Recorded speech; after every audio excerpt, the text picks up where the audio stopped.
Emmanuel Faux, Europe Nuit, autour du monde. Autour du monde, le regard international d'Henri Guirchoun tourné ce soir vers l'Irak, car vous le savez, dans quelques heures, ce sera la nuit prochaine heure française, le président Obama présentera aux Américains sa nouvelle stratégie contre l'État islamique. Mais François Hollande a déjà annoncé qu'il sera vendredi en Irak, avant de présider lundi à Paris une conférence sur la paix et la sécurité. Bref, Henri, le monde sonne le tocsin et la France est déjà mise en ordre de bataille. Oui, parce que le voyage en Irak de François Hollande est un geste fort, pas seulement symbolique, c'est un geste politique. Il signe une détermination et un engagement personnel.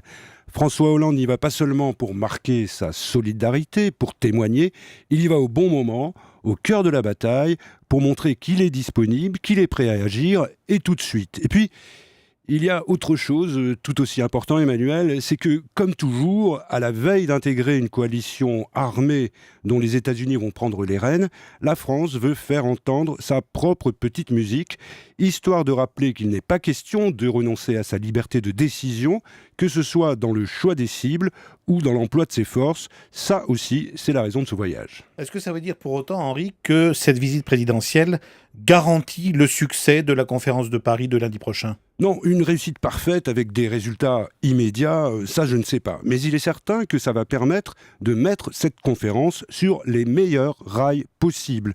Parce qu'on l'a vu au Mali contre les islamistes du Sahel, et encore l'année dernière à propos de la Syrie, quand la France était prête à frapper jusqu'au moment où l'Amérique et la Grande-Bretagne ont tout à coup reculé, sur ces dossiers brûlants de politique internationale, et certains diraient au contraire des affaires intérieures, François Hollande a une constance, une cohérence, il va au bout de sa logique, et aujourd'hui, il peut espérer que ça va payer, qu'il va recueillir les fruits de sa fermeté, et qu'à Londres et à Washington, on va enfin admettre qu'il avait eu raison avant tout le monde. Mais on peut se poser la question, est-ce que la France a les moyens de se placer au centre du jeu sur l'Irak ? Non, les moyens militaires, non.